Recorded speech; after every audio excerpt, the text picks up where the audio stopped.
अस्सलाम वालेकुम वरहमतुल्लाहि वबरकातुहू। कैसे हैं मेरे प्यारे प्यारे नन्हे नन्हे साथी। अल्लाह सुब्हाना ताला से दुआ है कि वो आप सबको सेहत और ईमान की बेहतरीन हालत में रखे और आप सबको अपने वालदैन का फर्माबरदार बनाए और आप सबको हमेशा हंसता मुस्कुराता रखे। आमीन या रब्बिल आलमीन। प्यारे बच्चों, लास्ट कहानी में हमने सुना था कि किस तरह हज़रत जिब्राईल अलैहिस्सलाम हमारे प्यारे नबी सल्लल्लाहु अलैहि वसल्लम के पास कुरान की पहली वही लेकर नाजिल हुए गारे हिरा में। आज हम देखते हैं कि ये कुरान जो 23 साल में आहिस्ता आहिस्ता नाजिल हुआ, वो आखिर हम तक कैसे पहुंचा, वो किसने लिखा, उसे किताब की शक्ल में किसने तरतीब दिया। चलें शुरू करते हैं।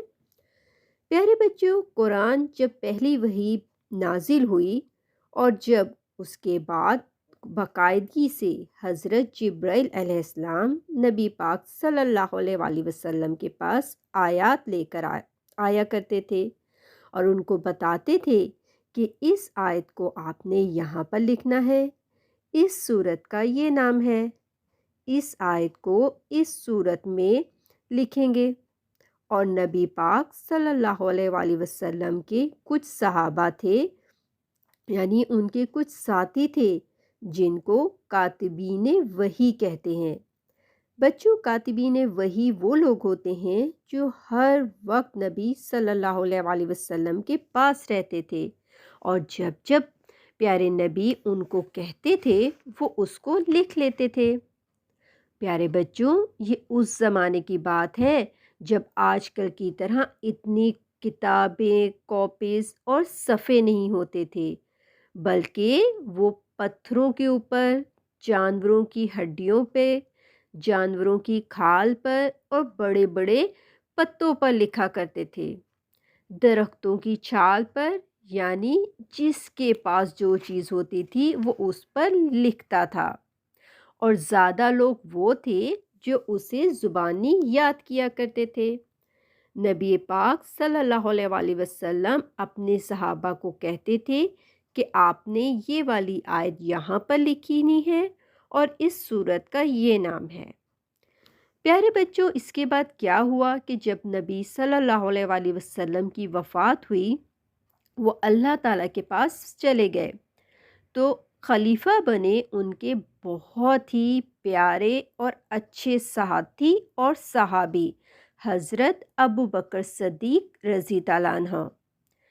प्यारे बच्चों, हज़रत अबू बकर सद्दीक़ जब हुकूमत कर रहे थे तो उस वक्त बहुत सारे लोगों ने ये कहना शुरू कर दिया कि हम तो अल्लाह ताला के नबी हैं।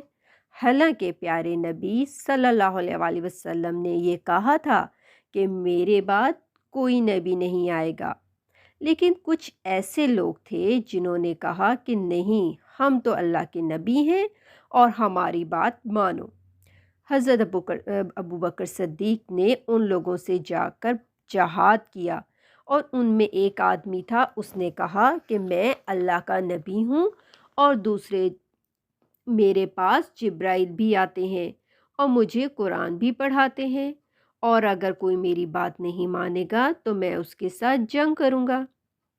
प्यारे बच्चों, हज़रत अबू बकर सद्दीक़ ने सारे सहाबा को इकट्ठा किया और कहा कि जाकर उस आदमी के साथ जहाद करें ताकि वो जो झूठ बोल रहा है उसको हम ख़त्म कर सकें। प्यारे बच्चों, वो जो जंग हुई उसमें मुसलमान जीत तो गए, लेकिन बहुत से सहाबा शहीद हो गए। और बच्चों, उन शहीद होने वाले सहाबा में 70 सहाबा ऐसे थे जिनको कुरान पाक बहुत अच्छी तरह याद था। जब ऐसा हुआ तो हज़रत अबू बकर सद्दीक़ और बाकी लोग बहुत परेशान हो गए कि अभी तक तो हमारे पास कुरान की कोई किताब मौजूद ही नहीं है और अगर ऐसे ही ये लोग शहीद होते रहे तो कुरान तो फिर कहीं भी किसी के पास भी नहीं होगा।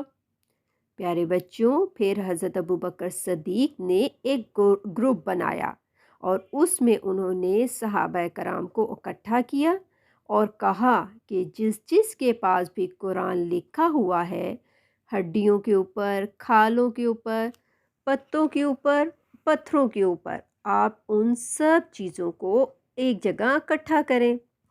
तो वो सहाबा जिनके ग्रुप लीडर थे ज़ैद बिन साबित, उन्होंने सब लोगों से जो उनके पास लिखा हुआ था वो इकट्ठा किया और उसके बाद एक एक सूरत जो कोई पत्थर पर लिखी थी तो कोई सूरत जानवरों की खालों पर।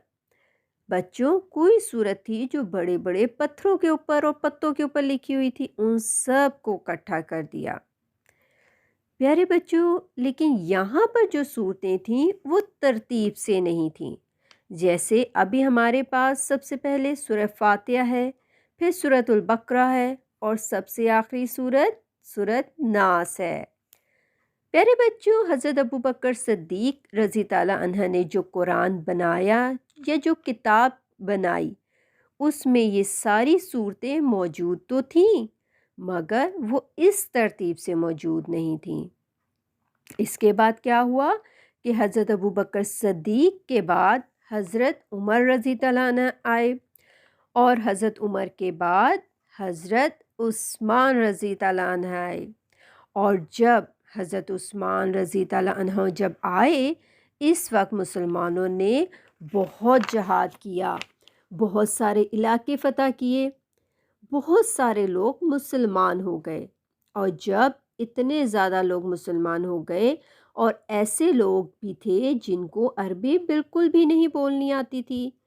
ये तो सब जानते हैं ना कि अरबी ज़ुबान में कुरान पाक नाजिल हुआ था और जो लोग मुसलमान हुए थे उनमें कोई लातीनी ज़ुबान बोलता था तो कोई फ़ारसी, कोई ग्रीक ज़ुबान बोलता था। तो उनको बहुत मुश्किल होती थी कुरान पाक को पढ़ने में और फिर जिसको जैसे समझ आता था वो उसको वैसे ही पढ़ता था। प्यारे बच्चों, जब हज़रत उस्मान रज़ी ताला अन्हु को ये वाली बात पता चली कि सारे लोग अपने अपने तरीके से कुरान पढ़ रहे हैं, तो फिर उन्होंने सहाबा को जमा किया और कहा कि वो वाले कुरान लेकर आएँ जो हज़रत अबू बकर ने के ज़माने में इकट्ठे हुए थे। फिर इसके बाद उन्होंने कई सारी उसकी कॉपीज़ तैयार की और मुख्तलिफ़ जगहों पर भेजी। हज़रत उस्मान ने जो कॉपियाँ तैयार की थीं उसमें सूरतें इसी तरतीब से मौजूद थीं जिस तरह आज हमारे पास कुरान पाक में मौजूद है। प्यारे बच्चों, हज़रत उस्मान ने जो कुरान लिखवाया था, जो कुरान तैयार किया था, वो वही वाला कुरान है जो अभी हमारे पास है, जिसमें सबसे पहले सबसे सूरतुल फातिहा है, दूसरी सूरतुल बकरा और आखिरी सूरत सूरत नास है। लेकिन जब हज़रत उस्मान ने ये कुरान, जिसे हम मुसहफ़ कहते हैं, को एक जिल्द में इकट्ठा किया, यानी एक किताब की शक्ल में, तो प्यारे बच्चों उस वक्त उसमें सिपारे नहीं हुआ करते थे, पूरा एक होता था। तो फिर आहिस्ता आहिस्ता लोगों ने कहा कि चूँकि कुरान तो रोज़ाना पढ़ना होता है और महीने में 30 दिन होते हैं और अगर 30 दिन होते हैं तो हम उसको 30 हिस्सों में बराबर तकसीम कर देते हैं कि रोज़ाना हम इतना हिस्सा पढ़ेंगे बराबर बराबर, तो हमारा एक कुरान एक महीने में ख़त्म हो जाएगा। इसीलिए अब हमारे पास जो कुरान मौजूद है वो 30 सिपारे मौजूद हैं। ठीक है, तो प्यारे नन्हे साथियों, इसका मतलब ये है कि कुरान की इस शक्ल तक आने में जो हमारे पास मौजूद है, इसके 3 लेवल थे, यानी 3 स्टेजेस थीं। सबसे पहले नबी पाक सल्लल्लाहु अलैहि वसल्लम के ज़माने में, जिसमें लोगों ने कुरान याद भी किया और लिखा भी। फिर हज़रत अबू बकर सिद्दीक रज़ी ताला अन्हु के उन्होंने इकट्ठा किया और उसके बाद हज़रत उस्मान रज़ी ताला अन्हु ने इकट्ठा करके तरतीब दिया। प्यारे बच्चों, आज के लिए इतना ही। इंशाअल्लाह नेक्स्ट क्लास में हम जानेंगे कि पहले इस बारे में अल्लाह सुब्हाना ताला ने हमें कौन कौन सी कहानियाँ सुनाई हैं। यानी अगली क्लास में हम कुरान एक नई कुरान कहानी के साथ मिलेंगे। اپنا اور اپنے گھر والوں کے لیے اور تمام مسلمانوں کے لیے اپنی دعاؤں میں شامل رکھیں۔ السلام علیکم ورحمۃ اللہ وبرکاتہ۔